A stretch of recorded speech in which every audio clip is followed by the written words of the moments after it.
There is a special kind of tiredness that comes after a night shift. Your body is heavy. Your mind is foggy. But you cannot sleep. I came home from the hospital that morning. I opened the front door. I took off my shoes. I walked down the hallway toward the kitchen. I just wanted one cup of coffee. But as I passed through the living room, I stopped. My husband was on the sofa. It was 7 o'clock in the morning. Tom was still in his work clothes. His eyes were closed. He had come home the night before and fallen asleep right there. I looked at his face for a moment, and something moved inside my chest. Something I hadn't felt in a long time. My name is Liz. I am 52 years old. I have been a nurse for 25 years. I have been married to Tom for 23 years. That is a long time. A long, long time. But lately, our life together had become very quiet. Two tired people, living in the same house, each carrying their own weight. Alone. Let me tell you what my week looks like. Monday. Day shift. I leave the house at 6:30 in the morning. I work on the ward until 4 in the afternoon. On the way home, I stop at my mother's house. She lives alone, about 15 minutes away by car. I bring her dinner. I check her medications. I sit with her for a while. I ask how she is feeling. I listen. I get home after 8 o'clock at night. Wednesday. Night shift. I leave at 5 in the evening and work until 8 the next morning. Through the night, I am beside my patients. If there is an emergency, I run. After a night shift, my body feels like stone. But I still stop at my mother's house on the way home. This is my life. Every week. And on top of all of this, menopause arrived. I wake up in the middle of the night, suddenly too hot. I feel exhausted before the day has even started. Some mornings, I look in the mirror and I don't recognize the face looking back at me. Tom is a long-distance lorry driver.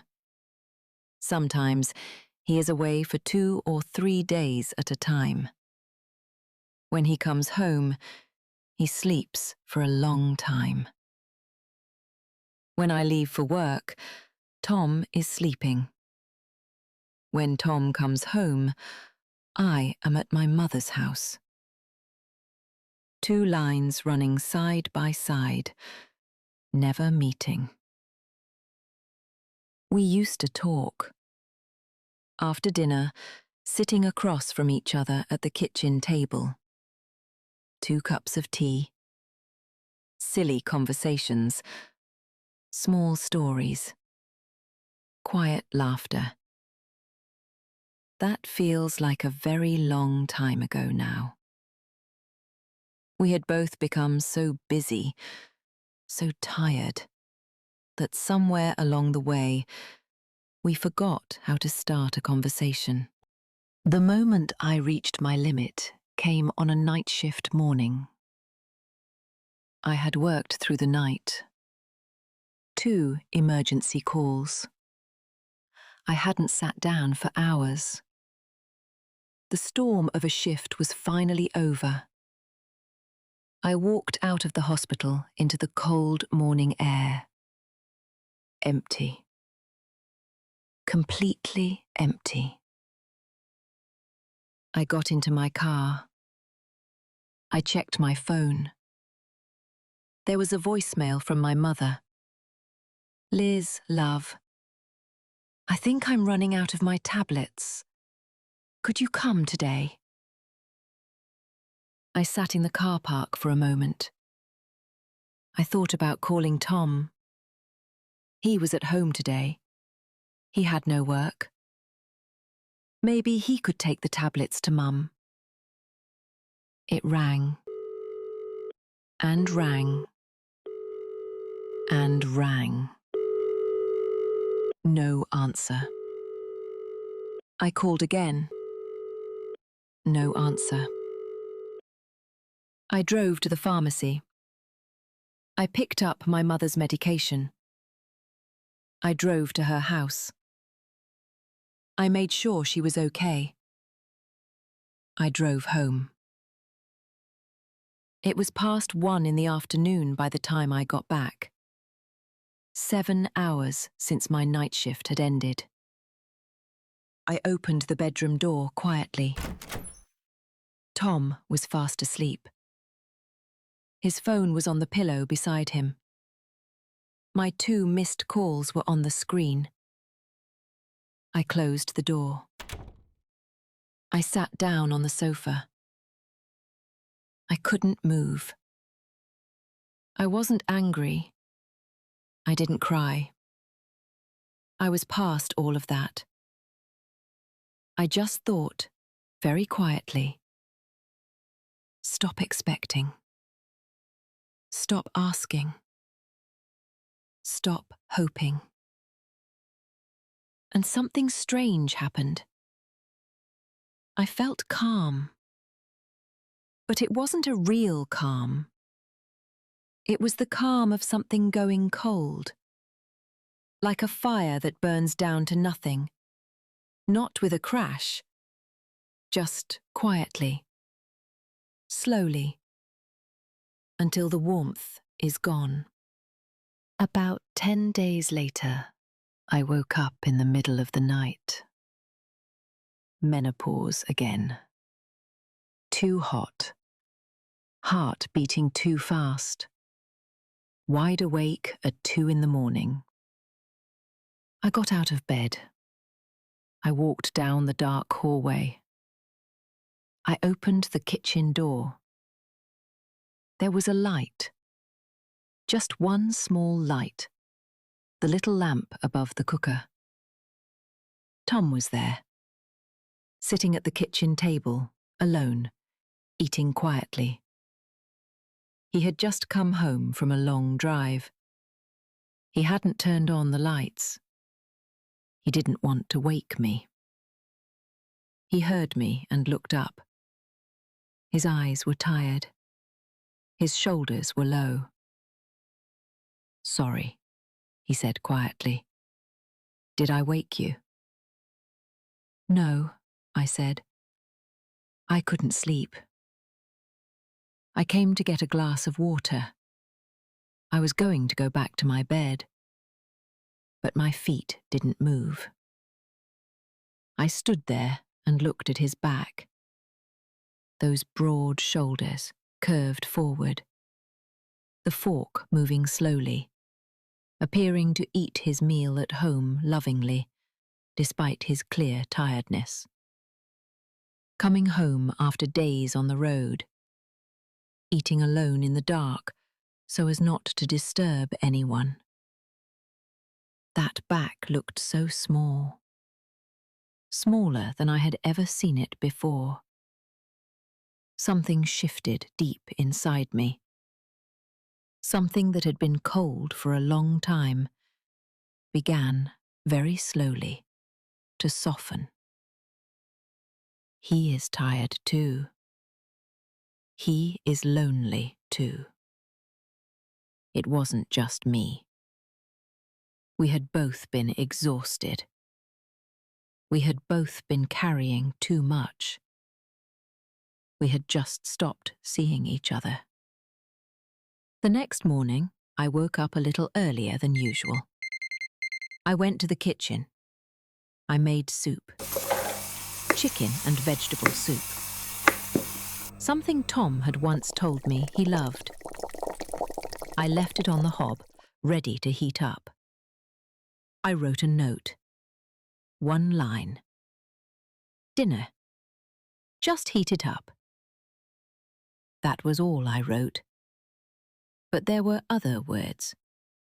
Words I couldn't say out loud, that I folded into that note. I care about you. After that, when I had time, not every day, just sometimes, I started making simple things. A quick soup, a green salad, avocado on toast. Nothing complicated. But each time I made something, I thought the same thing. This is my way of saying it. This is my language. After my next night shift, I came home in the morning. I took off my shoes at the door. I checked my phone. There was a text from Tom. Had the soup. It was exactly what I needed. Thank you, Liz. Kiss, kiss. Just 2 sentences. A short message. That I stood there in the hallway and couldn't move. It had been so long. Not a report. Not a reminder. Not a practical message. Just words. For me. Warm words, meant only for me.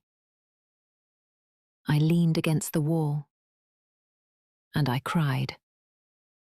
Standing there in my nurse's uniform, in the hallway, at 8 in the morning. I cried. Tom began to change, slowly. When he came home, he started saying, "Do you want me to go to your mum's today?" On the nights I couldn't sleep, he would reach over in the dark and say, "Are you okay?" On the hard days, the days when my body hurt and my mind was full, he would say, "Rest. I'll sort dinner." We still have quiet evenings. We still have days when the words don't come easily. We are not a perfect couple. But I learned something in that dark kitchen. I care about you doesn't always need to be spoken out loud. It can be carried in a bowl of soup, in a one-line note, in a small lamp left on in the dark.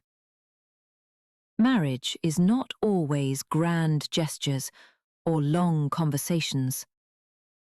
Sometimes it is just 2 tired people trying to see each other, really see each other, in the middle of all the exhaustion, in the middle of all the noise.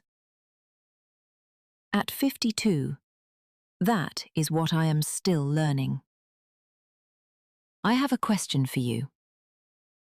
Do you think there is still meaning in a marriage, even when the conversations have gone quiet? And if so, why? Please tell me in the comments. It really encourages me to keep making these videos. I will read every single one. Every word. I promise.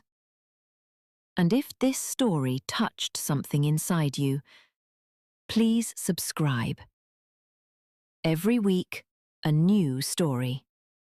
In simple English. For all of us who are still trying. Still showing up. Still learning how to see the person beside us. If you enjoyed today's story, please give it a like and subscribe to the channel. Thank you for watching through to the end.